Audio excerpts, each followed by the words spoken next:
Hey you guys, welcome to the Midweek Check-In. Hey, I wonder, did you just finish the book of Job? Because I know if you are following the reading plan, that is just what we finished with. And we actually find ourselves, including the book of Job, in the middle of 3 books called the wisdom books. Now, Job is one of those, but so is Proverbs and Ecclesiastes. Now, starting with the book of Proverbs, actually Proverbs is all about like the teacher, right? Basically, this is all about advice, guidance, which yields choice for us. So that's going to be a really awesome book. That's the next book that we get into is the book of Proverbs. The book of Ecclesiastes is actually all about the critic. Okay, this is more like focusing on the fact of like, hey, in life, we ultimately have no control, so you might as well not even try to keep any control. It's kind of about a surrender component. We don't have control, so if we can surrender and have faith before the Father, we'll actually come out the other side A-okay. Although that's not exactly the tone of the book, but that's the wisdom that's given in that. And then of course, like I just said, as we just finished the book of Job, it is the 3rd and final book of the wisdom series. However, of course, we started with that book, but that's all about experience. Being a seasoned knower of things. We learned from Job that he had a long life, he had a lot of experience, he went through a lot of turmoil, and then God met him there, and out of God's wisdom, he actually made right the things that were going on inside of Job. It kind of goes back to the idea of lack of control, kind of like the book of Ecclesiastes. This concept, this topic really fascinates me because I love the idea of wisdom. And the Bible talks about it all the time. And often wisdom is coupled with this other concept called discipline. Now for us, we want to make sure that we are exercising wisdom on a very regular basis.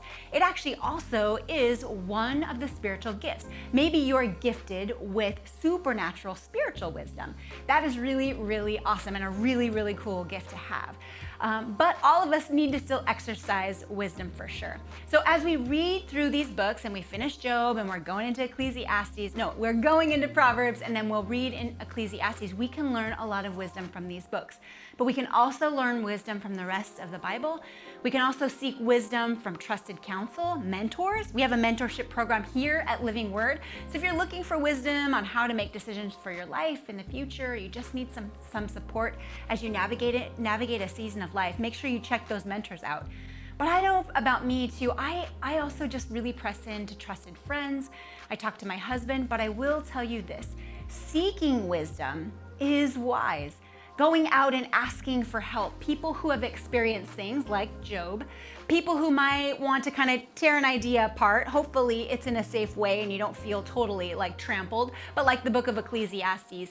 And then of course the teacher. There are lots and lots of teachers out there who have been through things before us and who can help us navigate places and spaces where we are today. So this concept of wisdom, process it this week. Think about it, pray about it, ask the Lord to show you where there might be areas in your life where you need to seek wisdom, where maybe you need to enhance an area that you're not including in your wisdom path and in your wisdom journey, and let Him do some work there as we continue to work our way through the Bible Project. Listen, if you have any questions based on what you're reading in this week, again, it's going to be in the book of Proverbs. We're going to be heading in there. You can send me an email at shannon@livingwordoakharbor.com. And we also want to hear your awesome God stories. I know God is moving out there. So make sure that if something awesome, if He showed you something really cool or He moved in your life in a really, really awesome and powerful way, we want to hear about that. So send me those emails and I'll be sharing it either here or maybe on a Sunday morning. All right, you guys, that's it for me. Have a great week.